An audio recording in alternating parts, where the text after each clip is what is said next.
Health solutions TV के साथ मैं हूं डॉक्टर हसन और आज हम बात करेंगे ब्रेस्ट कैंसर पे, क्योंकि आपको पता है कि मंथ जो चल रहा है वो अक्टूबर का चल रहा है और ये ब्रेस्ट कैंसर के हवाले से मनाया जाता है।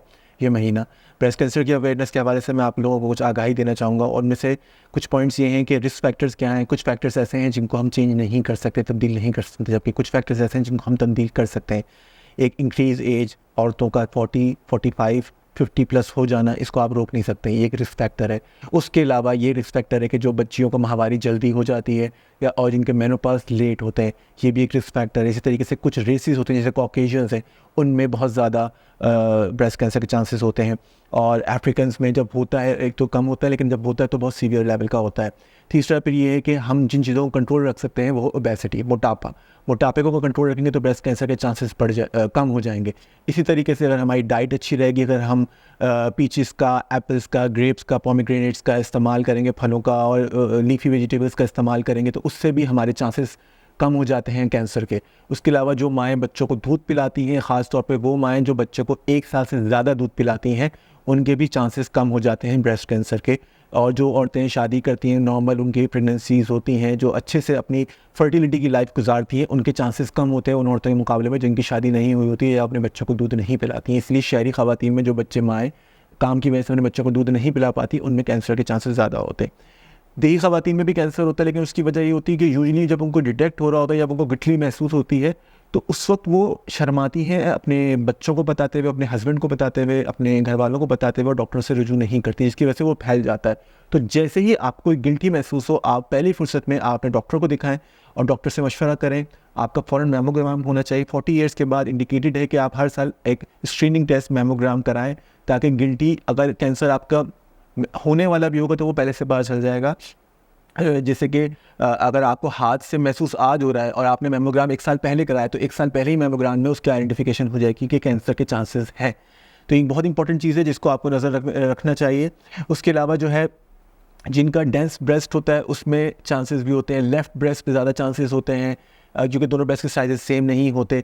उसके अलावा apart from all these risk factors, alcohol जो लोग पी रहे होते हैं उनमें चांसेस ज़्यादा होते हैं, स्मोकिंग जो कर रहे होते हैं, जो स्ट्रेसर्स ले रहे होते हैं, कॉर्टिसोल जिनका लेवल हाई होता है, क्योंकि स्ट्रेस हार्मोन जो है हमारा, अगर वो बढ़ा हुआ और फाइट और फ्लाइट रिस्पॉन्स में ये बढ़ जाता है, अगर हम हर वक्त मुसलसल टेंशन में रहें, किसी भी किस्म की स्ट्रेस में रहें, तो उसमें भी हार्मोन बढ़ जाता है, जिसकी वजह से रिस्क फैक्टर बढ़ जाता है ब्रेस्ट कैंसर का। ब्रेस्ट कैंसर जो है जब फैलता है तो ये ब्रेन में भी जा सकता है, लंग्स में भी जा सकता है, लिवर में भी जा सकता है और बोन्स में भी जा सकता है।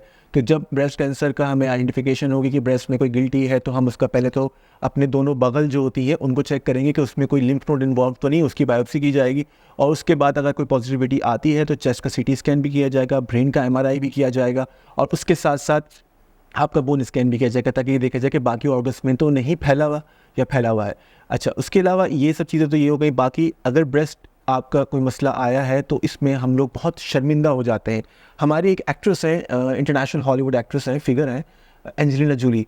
उन्होंने उनके 2 जीन्स होते हैं, BRCA1 BRCA2, BRCA1 BRCA2 gene, वो पॉजिटिव थी। फैमिली हिस्ट्री थी जो कि बहुत स्ट्रॉन्ग थी, ओवेरियन कैंसर की, ब्रेस्ट कैंसर की, तो उन्होंने अपने दोनों मेस्टेक्टमी करा लिए और उसकी रिकन्स्ट्रक्टिव सर्जरी करा ली। अब इमेजिन करें कि एक्ट्रेस जिसका बिजनेस ही ये है कि वो उसको खूबसूरत दिखना है स्क्रीन पे, जिसको फिट दिखना है स्क्रीन पे, और उसके बावजूद उसने अपनी सेहत का ख्याल रखा और उसने अपने ब्रेस्ट मेस्टेक्टमी कराई और ऑपरेशन करवाया और अपने यूट्रस का हिस्टेक्टोमी वगैरह भी करवा ली। उसने अपनी सेहत की परवाह की और ये तमाम लड़कियों के लिए मिसाल छोड़ दी कि सबसे पहले सेहत है, बाद में आपकी कोई फिजिकल खूबसूरती है जिसको आप देखते हैं। बाकी अब तो इतनी एडवांसेस हो गई हैं कि ब्रेस्ट रिकन्स्ट्रक्टिव सर्जरी भी हो जाती है, तो कोई मसला नहीं होगा। बहुत सारी किस्म की सर्जरी होती है, लम्प भी निकाल लेते हैं, फिर ब्रेस्ट पूरा निकाल के फिर उसकी जगह रिकन्स्ट्रक्शन दूसरे तरीके से करते हैं। और कभी कभार पूरा रेडिकल, पूरा बगल से भी चीज़ें निकालनी होती है ताकि कैंसर ना फैले, जहाँ जहाँ फैला हो उसकी सबकी सफाई करनी होती है। कभी कभार होता है कि केमोथेरेपी की ज़रूरत पड़ती है, कभी कभार कीमोथेरेपी और से पहले होती है, फिर सर्जरी होती है, कभी कभार सर्जरी पहले होती है, फिर कीमोथेरेपी होती है, रेडियोथेरेपी भी होती है। इसमें आपके oestrogen receptors, progesterone receptors, HER2 receptors भी चेक किए जाते हैं और इंडियन रिसेप्टर्स की मौजूदगी की वजह से हार्मोनल थेरेपी भी इस पर जो है वो बहुत अच्छा असर देती है और बहुत सारे लोगों को बहुत अच्छा असर आता है। पाकिस्तान में इसका 5 साल का जो मोर्टेलिटी रेट है वो बहुत हाई है, 23% है। नेपाल का और इंडिया का भी 23% है, जबकि US में ये 4% है। मतलब 5 साल बाद कैंसर के जो पेशेंट्स की डेथ होगी वो 4% होगी और पाकिस्तान में 23% होगी। तो ये बहुत हाई है और उसकी वजह यही है कि हमारे यहाँ शर्मिंदगी और हमारे यहाँ लेट डिटेक्शन जो है, ख़वातीन का अपने हस्बैंड से, अपने बच्चों से और डॉक्टर से रुजू ना करना और प्रॉपर स्क्रीनिंग ना कराना, ये सब अवामिल इसमें शामिल हैं। और उसके अलावा इसमें हम जो बात करेंगे वो ये है कि मर्दों में भी ब्रेस्ट कैंसर होने के चांसेस होते हैं, जो खासतौर पर जो मर्द जो गायनेकोमेस्टिया का शिकार होते हैं उनमें चांसेस होते हैं। तो इट डज़ंट मीन कि ओनली फीमेल्स में होगा। रोज़ाना 930 ख़वातीन कैंसर की वजह से पाकिस्तान में हलाक हो जाती हैं और सालाना तकरीबन 40,000 ख़वातीन हलाक हो जाती हैं, मौत के मुंह में चले जाती हैं सिर्फ ब्रेस्ट कैंसर की वजह से। और तकरीबन हर सालाना जो है तकरीबन 9 लाख के करीब ख़वातीन जो है वो इस सर्कल में दाखिल होती हैं ब्रेस्ट कैंसर में। तो उम्मीद है कि जो आज हमने डिस्कशन की है ये आप सबके लिए कारआमद भी साबित होगी और अपने माओं की हिफाजत करते हुए, अपने बहनों की हिफाजत करते हुए, अपनी दादी, नानी, खालाओं, फुप्पियों, मामियों सब की हिफाजत करते हुए आप उनको आगाही भी देंगे और स्क्रीनिंग टेस्ट ज़रूर करवाएंगे।